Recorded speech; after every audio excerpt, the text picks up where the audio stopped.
Olá, para você que está acompanhando a programação da Rádio Defensoria, está no ar o programa História Contada por Nós, uma iniciativa do Movimento Negro Unificado, da Coordenação Estadual de Políticas de Promoção da Igualdade Racial e da Secretaria de Estado da Saúde, CESAL, através do Núcleo de Ações Programáticas da Saúde da População Negra, em parceria com a Defensoria Pública Estadual. Na apresentação, eu, Antônia Pedrosa. Na minha companhia hoje tenho dois companheiros, uma companheira e um companheiro de luta dos movimentos sociais, ativistas em diversas frentes. E aí que eu estava falando para eles vão falar o currículo, porque é muito extenso. E nós vamos fazer um bate-papo muito interessante sobre a Conferência de Igualdade Racial, que são as conferências que estão acontecendo em todos os estados da federação, e Roraima também está já proporcionando as conferências municipais, e aí depois vamos ter mais informações sobre a estadual, e vamos conversar então com Emília e com o Carlos Tata Buculê sobre a conferência, as temáticas, os desdobramentos e como que vocês, que estão acompanhando a programação e ouvindo esse programa também podem participar mais ativamente dessa tão importante conferência.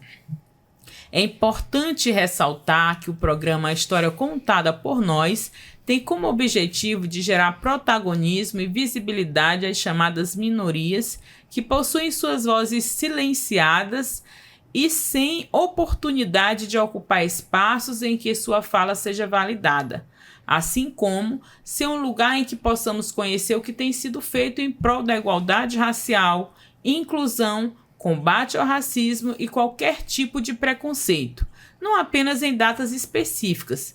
Também não podemos esquecer do agradecimento especial ao defensor público Oleno Matos por propiciar esse momento único. Lembrando que você pode acompanhar nosso programa pelas plataformas online da Defensoria, no YouTube, Spotify, no Deezer. Seja muito bem-vindo e bem-vinda ao programa História Contada por Nós. Tata Buculê. A gente aqui quer agradecer e dar o nosso boa tarde, para todos os ouvintes da Rádio da Defensoria e dizer que é um prazer imenso, mais uma vez, e lembrar antemão que a Defensoria sempre foi uma parceira na luta contra a desigualdade social e principalmente contra a intolerância religiosa. Então, nós acabamos de ouvir aqui o Carlos Alberto de Souza Fournier Filho, Tata Buculê, dirigente do Abaçá de Angola Tata Buculê, coordenador estadual da Akbantu, presidente da Federação de Umbanda, Ameríndios e Culto Afro-Brasileiro do Estado de Roraima, FUCABER, conselheiro suplente do Conselho Nacional de Segurança Alimentar e Nutricional, CONSEA, vice-presidente do Conselho Estadual da Promoção da Igualdade Racial de Roraima, CONCEPI. É como se ele fosse um presidente, porque ele está na condição de vice representando ali a sociedade civil, né? Isso. Conselheiro estadual do Direito da Criança e do Adolescente em Roraima, SEDCA, graduado em Gestão Pública e acadêmico de Antropologia pela UFRR. UFRR, né? Isso. Olha só, muito bem-vindo. Seja bem-vinda, Emília. Obrigada, Antônia, pelo convite. Já estamos até sendo já parceiro, há um tempo da Defensoria, da Rádio Defensoria. Isso é uma honra pra gente estar nesse espaço de fala, poder falar, poder discutir e poder fazer com que os ouvintes também saibam que nós existimos numa sociedade que é totalmente desigual. E a gente vai estar aqui para poder contribuir com tudo que a gente puder. E participamos também da temática, em Salvador. E o que a gente puder contribuir para poder as pessoas saberem, poder participar da nossa conferência estadual. Então, vocês acabaram de ouvir a Emília Alzíria Lima dos Santos, Macota, não vou acertar esse nome.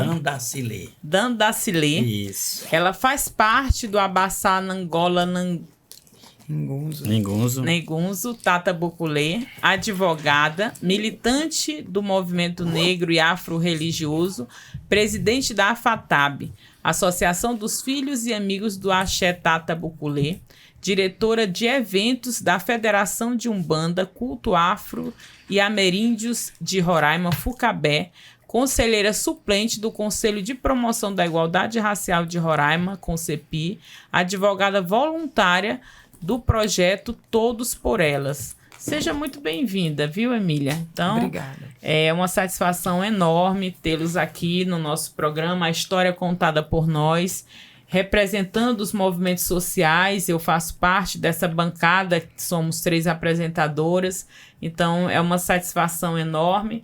E como o Tata falou, a Defensoria é sempre um parceiro de primeira hora e abrindo as portas para os movimentos, para que a gente possa levar a nossa mensagem, a nossa demanda e algumas vezes as nossas insatisfações.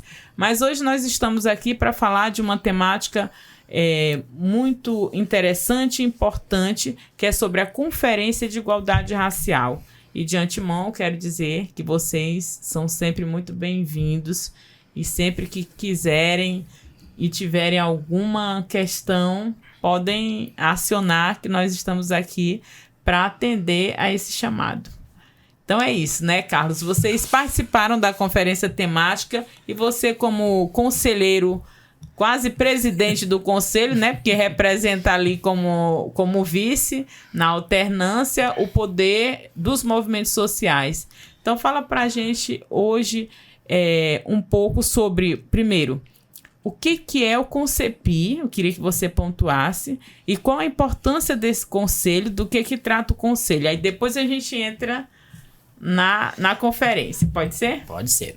Na verdade, o CONCEPI é o Conselho Estadual de Igualdade, de Promoção da Igualdade Racial. O conselho consiste em membros tanto do poder público como da sociedade civil, que estão ali para promover a política pública voltada para a desigualdade social e racial. O conselho tem como premissa a proteção dessas populações, dessa sociedade civil tão marginalizada. Então, o Conselho da Igualdade Racial, ele veio para ajudar nas políticas públicas e na conquista dessas políticas públicas para os povos, independente de serem negros, indígenas, o povo imigrante, o povo cigano, a população negra em geral, o LGBTQIA+. Então, o Conselho está para a promoção dessa igualdade, essa equidade, para que as pessoas possam saber que elas têm aonde lutar e aonde recorrer no momento que for necessário, além da Defensoria Pública. Exatamente. Emília, qual a importância dos conselhos para uma sociedade?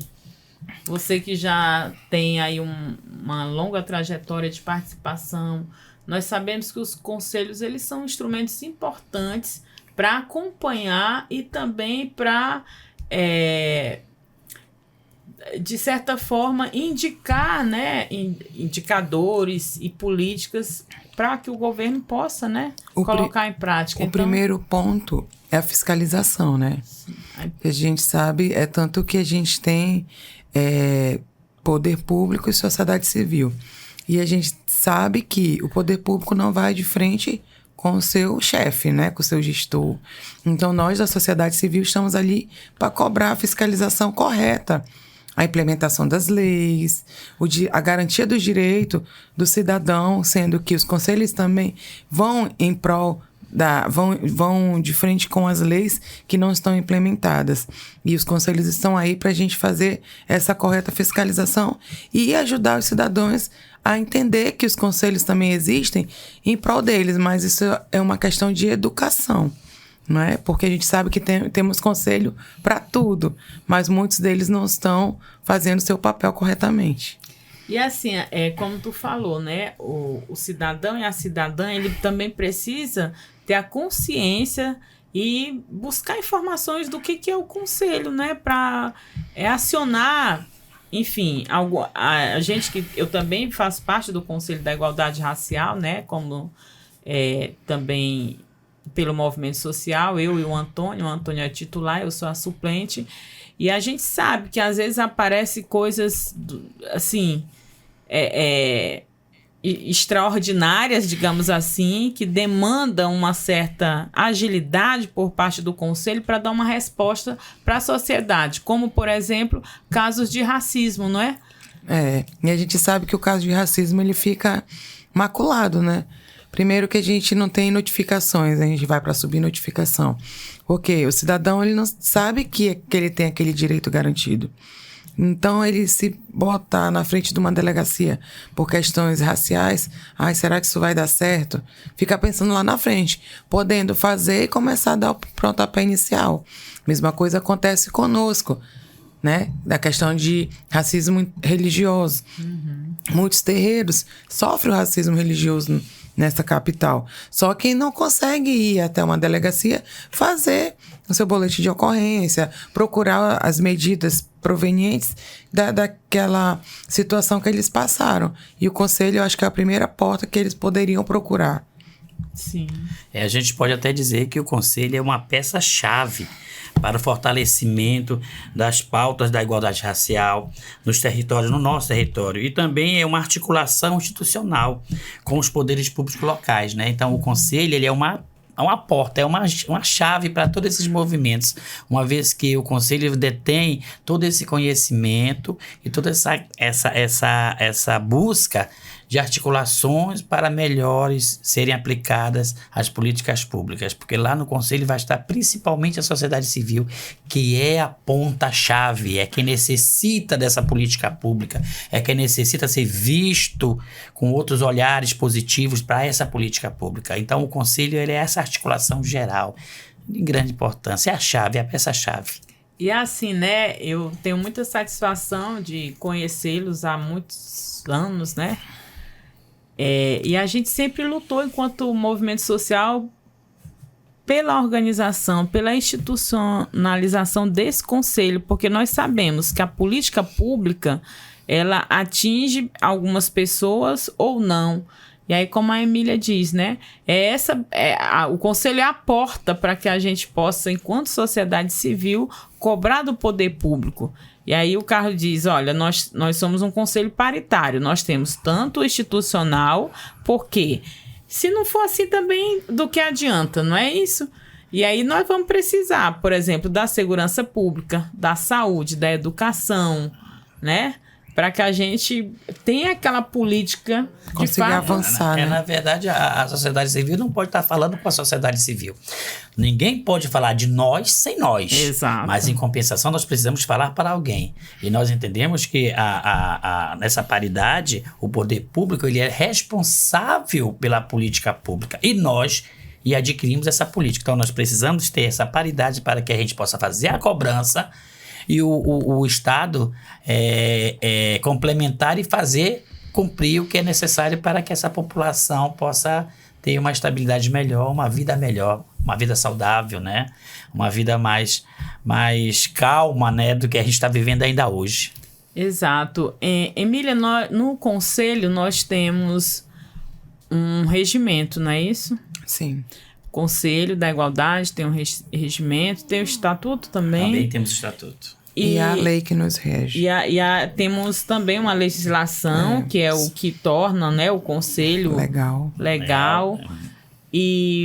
Mas aí eu queria perguntar para ti assim, a gente sabe, né, que tem a função do Conselho, mas para a sociedade ainda é algo meio que abstrato, digamos assim, os conselhos. Eu não sei se vocês têm essa impressão. Eu tenho. No meu entendimento, eu vejo que falta mais publicação, mais publicidade. As pessoas não sabem que os conselhos ali existem, entendeu? Então, esse da igualdade racial, a gente sabe que vai ser para um público específico.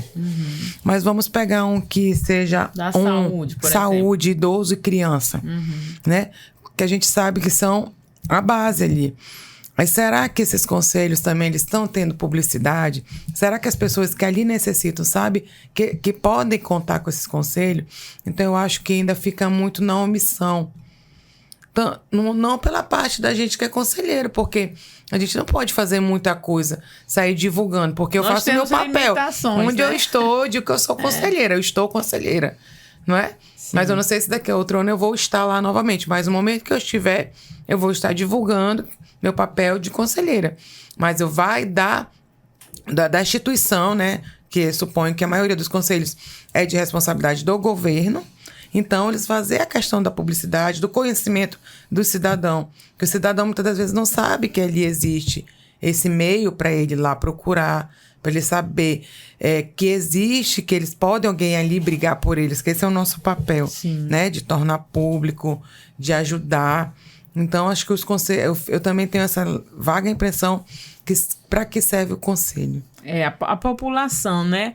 Tata, como que você, enquanto vice-presidente do conselho, que representa ali os movimentos sociais, como que você pensa que nós, enquanto Conselho de Igualdade Racial, poderíamos aproximar esse organismo da sociedade, para que eles saibam que existe? Tem alguma estratégia? Na verdade, a gente começa a estratégia dentro do próprio conselho, com seus conselheiros. Que a gente tem que lembrar que cada conselheiro que está hoje no conselho é a base de uma sociedade. Sim. Né? Nós temos lá o MNU, um dos movimentos nacionais negros mais conhecidos. Nós temos as comunidades de matriz africana, com os povos de terreiro. Sim. Nós temos a questão da comunidade judia. Quer dizer, cada comunidade ali representada, ela necessita de dizer para a comunidade dela qual o objetivo e finalidade do conselho. Quanto ao poder público, rege a nós solicitarmos que o poder público, que ele é a maioria, que nos diga aonde está ampliado dentro da mídia a nossa aparição. Quer dizer, nós precisamos fazer essa cobrança para que os conselhos, já que o nosso Conselho da Igualdade Racial hoje ele está sediado dentro do CETRABS, é de obrigação do CETRABS fazer essa promoção de divulgação dos conselhos. Interessante. Porque nós conseguimos fazer isso dentro da nossa base. Né? Já o poder público, ele está dentro da mídia, ele está dentro do poder, já está dizendo poder público. Então, há necessidade que a CETRABS, no caso que toma conta do Conselho da Igualdade Racial, ela promova essa mídia para que as pessoas que estão na outra base saibam que o conselho existe. A divulgação. Uma divulgação mais acirrada. É uma divulgação de chega, porque o governo ele tem horas de pautas nas televisões roraimenses. Então ele pode fazer essa chamada para o conselho. Essa publicidade mais ampliada, esse movimento mais forte para que os conselhos sejam conhecidos. Sim. Aí a sociedade civil se junta, não é? E faz a sua base. Mas nós precisamos estar sempre junto da nossa base, porque a base é que vai fazer essa propagação das necessidades que o Conselho da Igualdade Racial tem para ajudar a nossa própria população. Exatamente. E a gente sabe que o Conselho tem várias funções, né? Dentre elas, se aproximar também e aproximar a política pública voltada para aquele público específico, né, da sociedade, para que eles tenham conhecimento. Hoje nós temos várias políticas voltadas para a saúde, por exemplo, da população negra, dos povos de terreiro, né, Emília? Sim. Temos também políticas voltadas para a questão da equidade, da igualdade racial nas escolas. Temos políticas específicas para juventude negra, né? Sim. Temos a questão da educação, da lei, né? Que a gente sabe que a lei ainda é uma coisa muito escassa, né? A implementação da Lei 10.639 e principalmente aqui no nosso estado, né? Com a complementação da 11.645, que é o estudo da história africana e indígena, né? Sim. Então, assim, eu vejo que muitas das vezes a gente não consegue avançar. Por quê? Porque a gente ainda não conseguiu meios com que fizesse a implementação legal dessas leis. Quem são aqueles professores que hoje trabalham essas leis? Com certeza são aqueles que já trabalham a pauta. Uhum. Agora, aqueles que não trabalham a pauta, eles têm o ledo engano achando que não serve, essa lei não serve. Mas a gente sabe, né, que depois que você começou a entender que essas leis, elas são a base principal para a gente estar aqui hoje sentado, falando, né? Nossos ancestrais sofreram lá atrás. Passaram o que passaram para hoje a gente estar aqui divagando, falando sobre a nossa comunidade. Então, será que não tem a necessidade da cobrança maior? Mas quem é que vai fazer essa cobrança? Né? Sei que o conselho está ali para cobrar, mas o cidadão também ele poderia ter a educação de fazer a cobrança, mas eu não digo que o cidadão é culpado, porque nos bancos de escola também ele não foi educado para isso. Verdade. Ele não foi educado para cobrar, ele não foi educado para saber as suas garantias, seus deveres e seus direitos. Então ele não foi educado para isso. Emília, e tu traz uma pauta muito importante, que é sobre a lei, né, que altera a LDB e cobra a implementação dessa história, né, da cultura do povo afro-brasileiro e indígena nas escolas, na grade curricular, e que, como você falou, na prática não funciona. E aí vem de novo a importância dos movimentos sociais, dos movimentos negros, que vai cobrar do governo, do MEC, medidas efetivas. E aí a gente tem o PNERC, que é o Plano Nacional de Implementação, né, da Política de Igualdade Racial e Quilombola nas escolas. E é como você falou, não basta ter só a letra da lei, tem que ter metas e estratégias. O que diz esse PNERC? Que os estados e municípios que aderirem, eles vão receber recursos. Então, hoje nós temos os estados aderindo, fazendo... Se você vê, tem muitas formações para a escola antirracista, tem muitos projetos hoje sendo colocados em prática, mas eu também li uma reportagem que é preocupante ainda, que aí você também trouxe esse ponto sobre o racismo religioso, que um dos principais entraves para que essa lei seja implementada é que alguns docentes não querem trabalhar sobre a diversidade religiosa, incluindo a religião de matriz africana, ou seja, e aí a gente vê hoje muitas escolas lendo a Bíblia, nada contra, mas se nós somos de um estado laico, então se eu tenho uma diversidade de religiões, eu tenho que dar voz para todas ou para nenhuma, não é isso? Isso mesmo. A gente entende que essa dificuldade, no meu ver, como matriz africana, é que quando você implantar e implementar a Lei 10.639, a criança lá no começo ela vai entender que as religiões de matriz africana foram massacradas, né? Vai estar explícito que foi um apagamento. Então é isso que eles não querem deixar que as nossas crianças entendam, apesar de que nós somos 90% de um país negro, né, descendente afro. Então vai conhecer a realidade mesmo, não o que está escrito no livro da história, onde o navio negreiro aportou aqui no Brasil e os negros foram para cana-de-açúcar, outros foram para o café, e era o fujão, era os brigão, foram mortos porque tentaram matar o senhorzinho do engenho. Essa parte aí vai apagar. É isso que eles não querem, esse apagamento.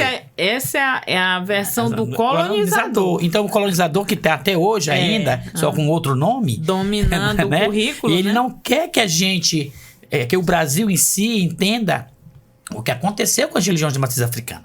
Então, aí quando você fala em história da África, você vai ter que fazer essa diversidade.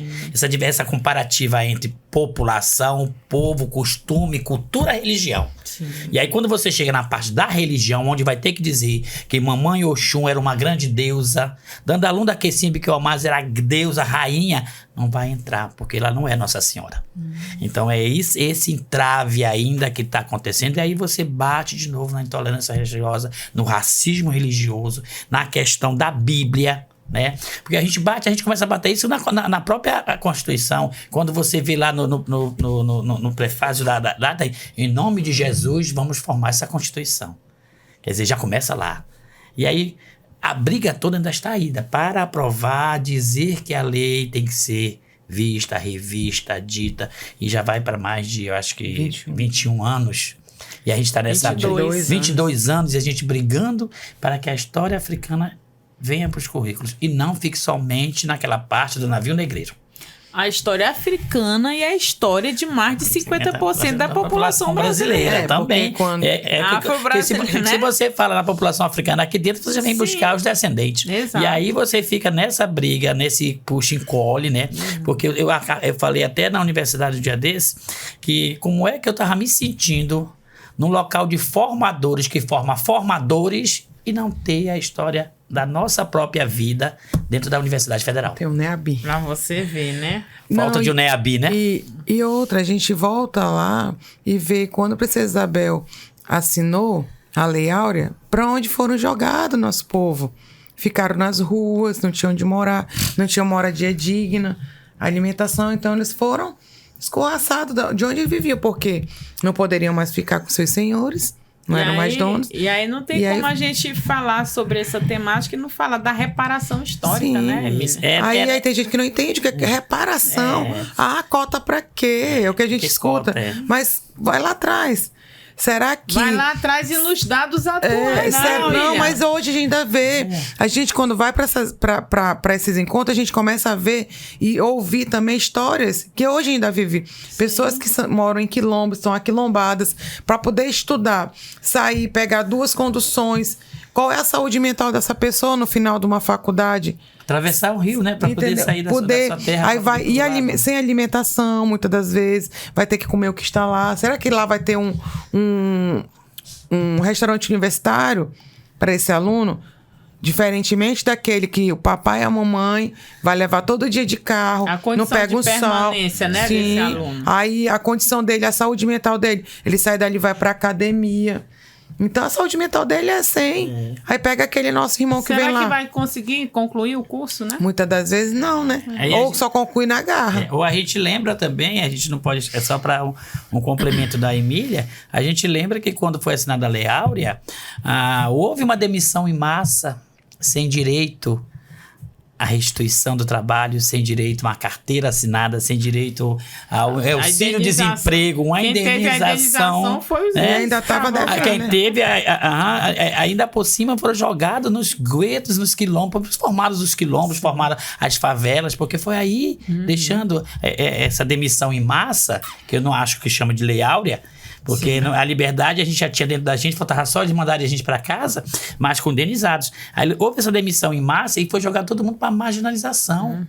Sobe o morro. Ninguém quer você aqui embaixo, não. Sobe o morro. Se descer, vai morre, preso. Vai preso, morre. Até hoje a gente vê, né? O negro, quando desce o morro, ele vai diretamente para onde? Para vala. Ou então, quando a polícia adentra os morros, né? E faz o que faz. Então a gente vê que essa reparação, hoje que a gente está aí, que vai ser uma das temáticas da igualdade racial, da conferência, da 5ª Conferência da Igualdade Racial, é isso aí que a gente quer, que seja revisto através de cotas, através de indenizações para os povos quilombolas, para os povos de terreiro, através de políticas públicas positivas, realmente, essas são reparações. Então, nós vamos falar um pouco sobre a conferência. A gente falou sobre a importância, né, do conselho. Temos um conselho finalmente no nosso estado, né? Depois de 23 anos, né? De luta, né? De insistência. E aí eu queria que vocês falassem um pouco qual é o objetivo e a importância da Conferência de Igualdade Racial. Olha, gente, para falar da Conferência da Igualdade Racial, a gente fala numa luta aí de 23 anos, 25 mais ou menos, quando a gente foi daqui... Não só nós, mas como os 27 estados federados, chegamos a Brasília para pensar numa consulta, para pensar na elaboração de um ministério que fizesse prol a nossa luta, demanda, trabalho, né? Nossa demanda. E aí, nesse tempo, a gente criou o Ministério MI, o Ministério da Igualdade Racial. E com o MI veio logo em seguida o Estatuto da Igualdade Racial. E nesse período aí houve a necessidade de a gente ser visto novamente. E a gente transformou o que era consulta popular, transformou em conferência. Essa conferência voltada com todo o aparato, o equipamento de justiça e proteção de direito, para que a gente pudesse entender como vivia nosso povo fora de Brasília, que é o central, né? Então, Brasília nos chama para nos entender. E aí, é essa luta que nós estamos já na 5ª conferência, onde traz Teve tema... um apagamento aí. Nós tivemos um período aqui que não tivemos mais a voz do povo sendo ouvida, né? Não tivemos conferência de 2016... Até o presente momento. Até 2025. 23, 24. 22, diríamos assim. Isso. Porque a gente está vindo num processo de organização. Né? O que aconteceu foi que quiseram fazer uma lavagem cerebral na população, mas a gente foi resistente. A gente tomou o remédio anti-lavagem e antirracista. E a gente ficou ali, não ficamos apagados. Sim. Trabalhamos a base. Trabalhamos toda a nossa base para que a gente não deixasse que a coisa acontecesse. Muitas políticas a gente conseguiu ainda assegurar com garra, mas outras políticas foram negadas e a gente ficou esperando o movimento. O novo governo chegou, a vida renovou e nós estamos de volta à luta. De volta à luta, não, estamos de volta à frente da luta. Porque a luta a gente nunca parou. Nós nunca paramos a luta, né? Verdade. A gente, por trás dos bastidores, a gente estava na luta. Agora nós estamos na frente, aguerridos, guerreiros. Levando e a gente tem aí pauta, a conferência é isso, a busca dessas pautas, a busca dessa política, a busca de trazer pra gente benefícios pela política pública nacional, porque quando ela vira política pública nacional, ela chega aqui na ponta do município. Que é um dever do Estado brasileiro, né? E aí, quando a gente fala assim, ó, essa população que compõe esse país continental, que é tão diversa, que é tão plural e que tem muita desigualdade social, né? A gente tem uma profunda desigualdade. Hoje a gente está vendo, por exemplo, no Congresso, que a maioria dos parlamentares são contra medidas que protegem quem ganha até 5 mil, mas que protege, por exemplo, quem ganha 50 mil para lá. Ou seja, o imposto, na verdade, o pobre tem que pagar, mesmo que aquilo signifique um sacrifício. E acho que daí a importância dessas conferências, né, da população, dos movimentos, dizer o que precisa melhorar para o Estado brasileiro. E aí, quando eu falo para o Estado brasileiro, a gente fala para o Brasil, para quem representa esse poder estatal, mas também para os estados e municípios, não é? Porque a participação ativa da sociedade civil faz com que você consiga saber a final realidade, né? Sim. E ali não é só aquele momento, não é só a questão da raça que você vai ali tratar. São vários fatores, né? É tanto que a gente comentava agora há pouco, são 3 eixos. Justiça racial, reparação e democracia. E dentro desses 3 eixos, você sabe que são um fator pilar para a gente sobreviver, né? No mundo de desigualdade, no mundo que a gente sabe que hoje eu sou privilegiada de ser uma mulher de terreiro e advogada. Sim. Numa profissão elitizada, onde muitos não conseguem, almejam, mas não conseguem chegar. Verdade. Mas e aí?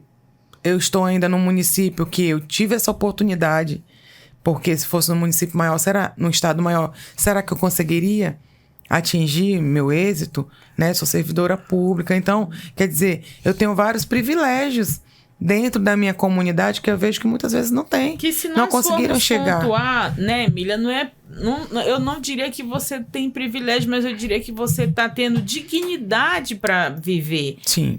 O que a maioria da nossa população não tem é não ter condições, né, reais de viver com dignidade. Não, eu falo privilégio. Não, mas eu fico preocupada, assim, Emília, com essa palavra privilégio, porque a gente sabe que tem parlamentar que diz que o trabalhador que ganha um 13º, a gente é contra os privilégios. Não, né?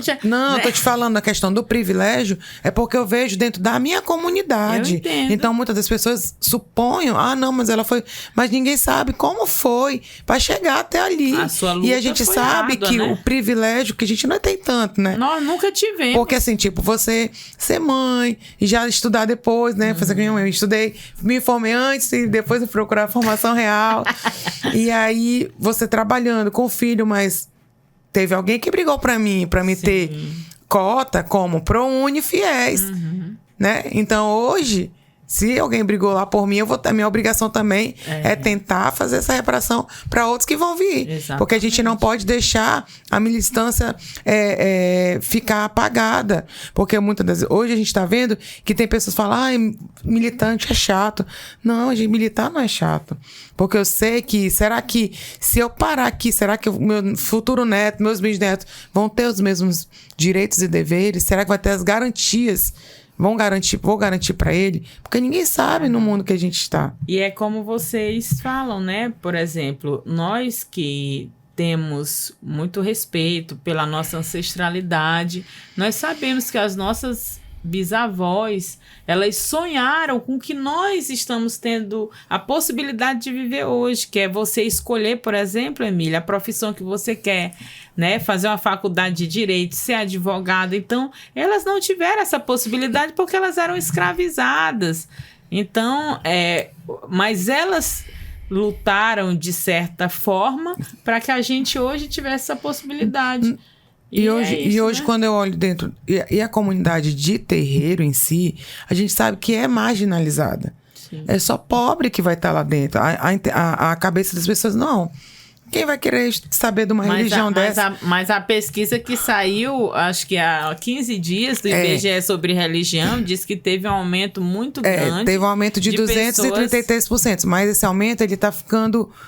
já tá dando medo, porque tá tendo inversão de valores. O preto tá indo para outras religiões e o branco tá vindo para nossa. Isso. Então, e aí? Como é que vai ficar futuramente? É muito perigoso, porque a questão da modinha, a questão do saber como está lá dentro, entendeu? Então, quer dizer, isso, a questão de a questão realmente do trabalho de casa, de a gente começar a educar os nossos. Se eu não consigo educar meus filhos, como é que eu vou brigar futuramente? Eu, graças a Deus, meu Yazambi, eu fui educada. Minha mãe, eu vou para essa religião, você vai comigo. E lá no passado, a minha mãe era criticada. Jane, como é que tu leva a tua filha pequena? Mas hoje eu sei o valor. E quando os meus nasceram, não. Se eu estou, se seu pai está, você vai estar onde eu estiver. Sim. Porque é a minha educação, é a minha ancestralidade. Eles vão levar o meu futuro daqui para frente. Sim. Então, a educação deles vai ser pro futuro deles, pros filhos, pros netos também. Porque a gente vai ter que educar os nossos pequenos. Para poder sair levando a nossa bandeira onde estiver. Mas acho que é isso, né, Emília? E aí tem também, além da conferência principal, tem as conferências temáticas, né? Tá havendo pelo Brasil todo aí as conferências temáticas, onde a Concepi, ela tá procurando buscar cada segmento para entender a importância da conferência maior, que vai ser do dia 14 ao dia 19 de setembro em Brasília. Então, nessas temáticas, nós já tivemos aí algumas para trás, que foi no dia 15 de maio, tivemos a temática das mulheres negras, que foi em Porto Alegre, onde as mulheres foram discutir políticas públicas para mulheres, que é a coisa mais importante que esse governo faz, escutar as mulheres, porque elas têm muito demanda. Mais de demanda e muito mais a nos ensinar, né? Porque já está dizendo, é mulher. Ela já nasceu ensinando a viver e a sobreviver. Aí nós tivemos também no dia 20 de maio, tivemos os povos ciganos. Roraima não participou porque nós não temos ainda uma população designada de povos ciganos, porque são nômades, né? Eles não estão ainda dentro do nosso território. Mas o Brasil teve representações. Dia 21 de maio, nós tivemos também a temática dos povos indígenas, aonde chamaram os povos indígenas para que eles dissessem suas demandas, suas dores, seus encalços, seus percalços, e os povos indígenas compareceram tranquilamente em massa e lá foram dizer quais são as demandas que tem para a Conferência Nacional. No dia 10 de junho, agora, nós tivemos lá com as comunidades tradicionais de matriz africana e povos de terreiro. Aconteceu em Salvador, e lá a gente, como povo de terreiro, trouxemos 2 delegadas que vão vir defender na Conferência Nacional os povos de terreiros e matriz africana de Roraima. Então, em Roraima, nós já temos delegados para nacional. Já temos, sim, são 2 mulheres. Lá veio, acabei de falar que as mulheres são perigosas e poderosas. E elas estão aí já nessa delegação para ver políticas públicas. Do dia 23 ao dia 27 de junho, nós teremos lá no Rio, em São Paulo, a população negra LGBTQIA+. Ou seja, o governo em si, como a sociedade civil, está preocupada em saber como estão todos. Sim. Ninguém de fora, ninguém larga a mão de ninguém. Exato. Que nós precisamos saber como nossa população está. E logo em seguida, no dia 28 dia 28 a 1º de agosto... De 14 a 18 de julho ainda, nós teremos ainda um encontro com os quilombola. Aqui nós já temos uma comunidade quilombola a ser reconhecida, já tá? De julho, né? De julho, 14, de 14 a 18 de julho. Nós já temos uma comunidade a ser reconhecida, a comunidade Seu Manuel, que fica ali próximo a Mucajaí, e Seu Manuel já está inserido para dizer que o quilombo dele precisa, que tem que aquilombar mesmo. Exatamente. Roraima já está aquilombada. Nós precisamos disso aí. Se a gente for fazer uma reflexão, né? O Brasil, terra indígena e também quilombola, porque foram ocupando todos os espaços. Mas principalmente no norte a gente tem essa invisibilidade. Mas aí é que tá, Antônia. Foi a força do poder público que eliminou, apagou. Apagou, e esses quilombolas ficaram com medo de declarar terra. Hoje, até quando você diz remanescente, ele tem medo. O que é remanescente? Vai preso? Né? Não, mas hoje não. A política pública voltada com os conselhos da igualdade racial, com a luta da igualdade racial e os movimentos sociais, a gente está começando a sair desse pensamento negativo e fazendo agora uma coisa mais positiva. E logo no dia 28 de julho a 1º de agosto, a Juventude Negra, que vai estar reunida no Rio de Janeiro para levar essa política direto para a nossa nacional. Mas a gente quer chamar agora para o Estado. Certo. Né? A conferência, a 5ª Conferência da Igualdade Racial vai acontecer do dia 31 de agosto, 31 de julho a 1º de agosto. A gente vai fazer a chamada, o edital vai sair, para chamar a população para vir participar da Conferência da Igualdade Racial. Direitos adquiridos e garantidos. É isso que nós queremos. Que maravilha. Quando estiver mais perto, aí vocês vêm aqui de novo para a gente falar só sobre o local, os maiores detalhes, chamar a população. E aí, porque hoje a gente conversou bastante sobre a importância do conselho, o que é o conselho, e dentre outras pautas, o conselho está com essa responsabilidade de fazer além desse chamamento, de organizar as conferências, né? É a primeira conferência, né? Nós estamos na 5ª conferência, mas essa é a primeira, organizada pelo Conselho da Igualdade Racial. Sempre eram conferências... organizada pelo poder público, pelo Estado. Então, passou rápido o tempo e eu gostaria de agradecer vocês pela essa participação super especial, falando sobre o Conselho da Igualdade Racial, a importância do Conselho, resgatando um pouco sobre a história da população e a importância ainda de termos essas políticas voltadas para essa população. Então, se vocês tiverem algo, né, mais ainda a acrescentar, mas de imediato eu quero muito agradecer a participação de vocês. Queremos agradecer você, Antônio, por esse chamamento, né, por essa chamada, agradecer a Rádio Defensoria e principalmente nosso defensor Aleno Matos, que sempre esteve ali, a doutora Jeane Chaldi, não podemos esquecer nunca, Jeane Chaldi, uma guerreira da Defensoria Pública e da defesa dos povos de matriz africana em terreiros. Então, nós só queremos agradecer. Obrigado. Como você disse, passou rápido, né? Mas quando a gente começa a falar da gente, fala a história contada por nós, né? Que eu acho lindo esse seu tema. A gente passa rápido, Antônio, porque é tão gostoso a gente falar daquilo que a gente gosta, daquilo que a gente vivencia, daquilo que a gente trabalha em prol, que a gente sabe que é certo. Por mais que a gente não tenha aprendido no banco da escola, mas o banco da vivência é o melhor. Então eu venho aqui agradecer, e quantas vezes você puder chamar, a gente vai estar aqui sim, porque é muito bom a população saber que nós existimos também, porque às vezes a gente fica na margem, né?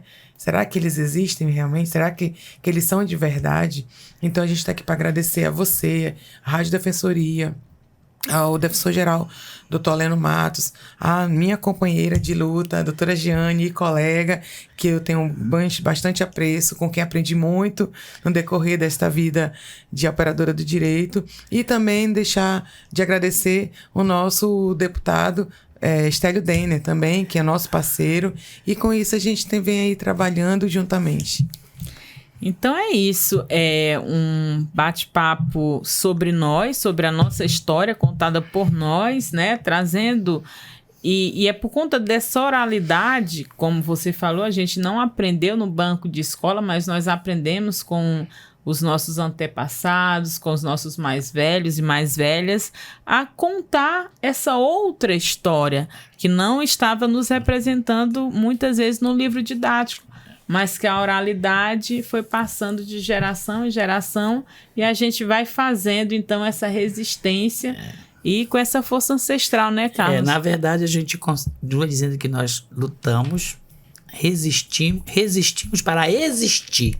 Exato. E é nessa perspectiva que vamos nessa luta sempre. Estamos na luta sempre, sempre na luta.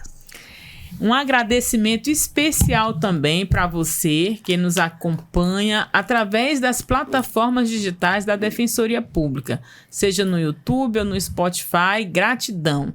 Lembrando que o programa História Contada por Nós tem como objetivo falar sobre todos os assuntos que nos atravessam enquanto pessoas negras, mostrando os dados, identificando as causas, pois só assim poderemos avançar rumo à igualdade racial por uma sociedade sem nenhum tipo de preconceito. Uma iniciativa do Movimento Negro Unificado, da Coordenação Estadual de Política de Promoção da Igualdade Racial e da Secretaria de Estado da Saúde, CESAL, através do Núcleo de Ações Programáticas de Saúde da População Negra, em parceria com a Defensoria Pública Estadual. Até a próxima. Afroabraços!